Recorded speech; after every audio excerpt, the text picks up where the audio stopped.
Imagine a crazy world where most of what you learned in business school is either upside down or backwards. Where customers control companies, where jobs are avenues of self-expression, and the barriers to competition are out of your control. A world where strangers design your products, advertising drives customers away, and demographics are beside the point. Where meaning talks, money walks, and stability is fantasy. Imagine a world where talent trumps obedience, imagination beats knowledge, and empathy trounces logic. If you've been paying enough attention, you don't have to imagine this Alice in Wonderland scenario. You see it forming up all around you. The only question is, can you change your business, your brand, and your thinking quickly enough to take advantage of it? In an era of fast-moving markets and leapfrogging innovation, we can no longer unlock wealth. Today we have to actively create wealth or else end up in the fossil layers of business history.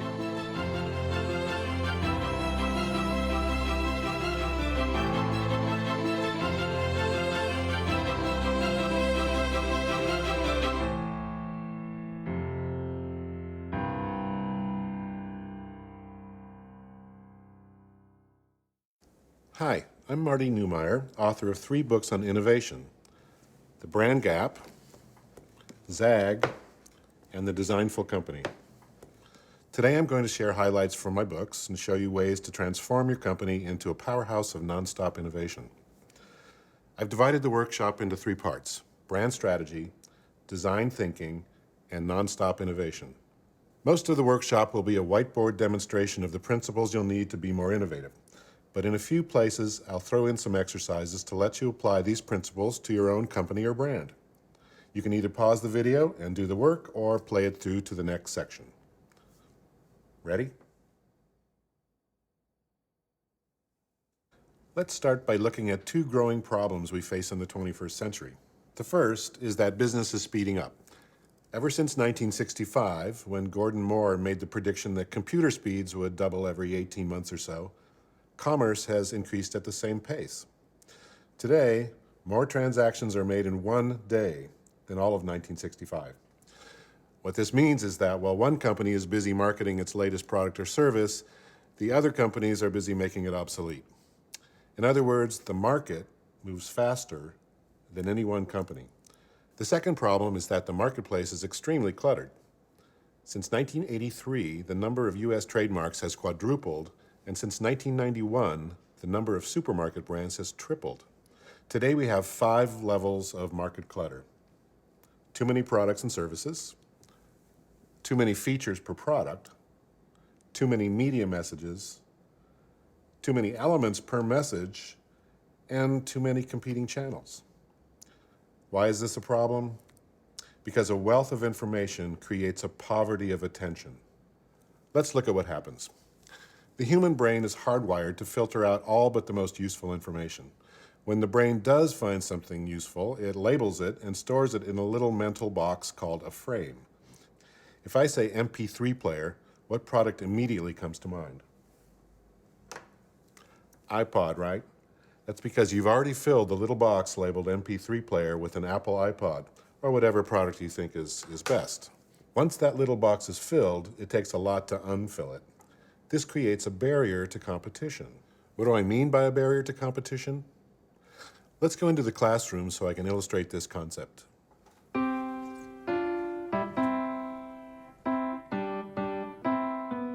At the beginning of the Industrial Revolution, if you could own the means of production, you could create a barrier to competition. If you had a factory, for example, then you won and they lost. Pretty soon you had to have a factory just to be in business. So the new barrier to competition became access to capital. If you could get capital to buy more or bigger factories, and your competitors couldn't, you won and they lost. Eventually, though, capital became fairly easy to get, so the favored barrier to competition became intellectual property.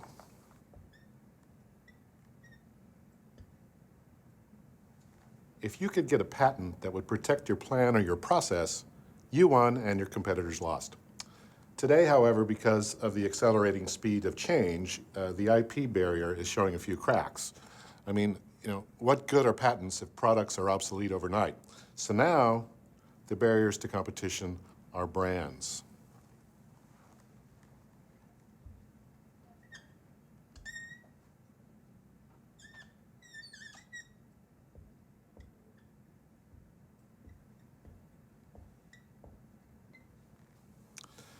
Those little walls we build in our minds form the boundaries of brands.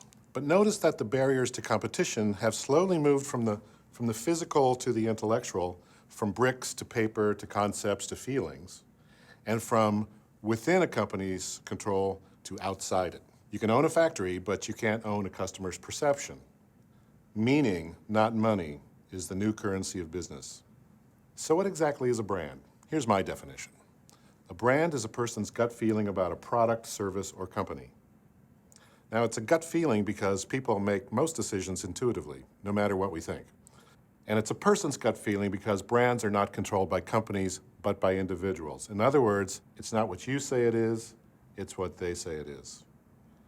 Each person forms an opinion about your company or product from the raw materials that you provide, the products, services, communications, and behaviors that you produce in order to compete. The fact is, you already have a brand, whether you want one or not. The only question is, really, how well do you manage it? If you don't manage it, what you have is an accidental brand. But if you manage it really well, you can build what we call a charismatic brand. A charismatic brand is any brand for which people believe there's no substitute. Here's the test. If a given product or service went away tomorrow, would you want someone to come and recreate it? Or would you simply switch to another brand? Pop quiz. Which of these brands is charismatic? Meaning that if it went away tomorrow, you'd want someone to recreate it. You can pause the video here while you write down your answers.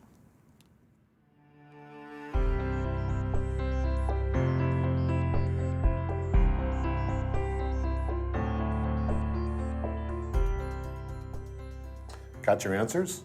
I'll share mine. Now, it doesn't matter whether you and I agree on which brands are charismatic. What matters is that there are enough true believers for any given brand to make it number one or number two in its market. So where do you start if you want to build a charismatic brand? The best place is by asking yourself three simple questions. Who are you? What do you do? And why does it matter? Who are you is about where you'll get the energy and passion to keep going in the face of adversity. What do you do is about how you'll compete in the marketplace. And why does it matter is about what will make your brand charismatic to customers. Do your customers see you like this? Unless you can answer these three questions in a simple, compelling way, you need more focus. So let's do a series of exercises that help you focus your brand. The first one is called the Rich Uncle exercise. This will help you answer the first question, who are you? Imagine that you just received $50 million from a rich uncle that you never knew you had. Surprise! Now, would you go back to work the next day? If not, what would have to change about your company to make you want to? List the reasons why you'd go back to work despite your newfound wealth, or, if you wouldn't, list the things that would have to change to keep you there. Now, if you're the company's founder, you can do this exercise by yourself. Otherwise, it's best to do the exercise as a team, then look for commonalities among your answers. You can pause the video while you work or let it play through.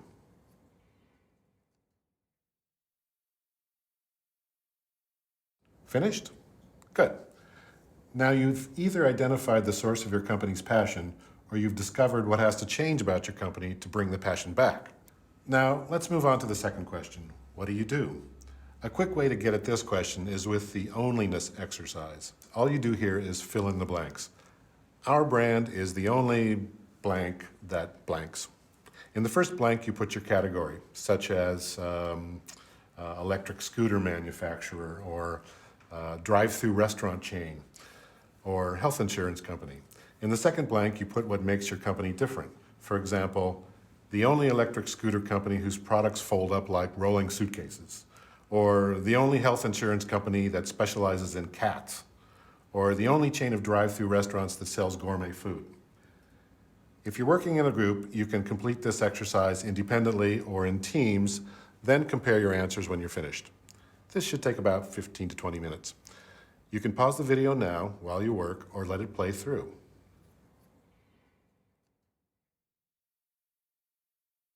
Got it? Now, in the eyes of potential customers, does your answer clearly set you apart from competitors? If not, you need to rethink your onlyness. This exercise is a perfect tool for testing the strategic power of your market position. If it's not different, it's not strategic. The rule for innovative positioning is simple.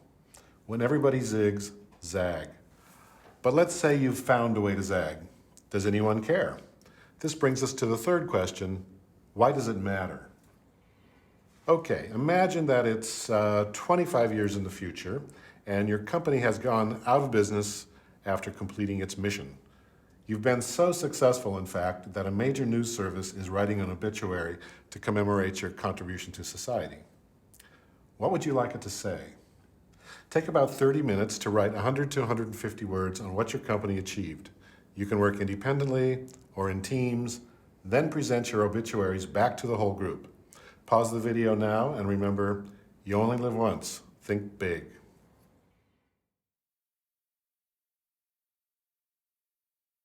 Did you think big? If you exercised your imagination, you should have painted a glorious picture of why your company does, can, or will matter to your customers and to the rest of the world. You can use this thinking to inspire a bigger, bolder future. As you can see, these three little questions are powerful tools that can lead you to a clearly articulated focus for your company, a focus that will help you cut through the extreme clutter of today's marketplace. I need a break. Let's go grab a cup of coffee.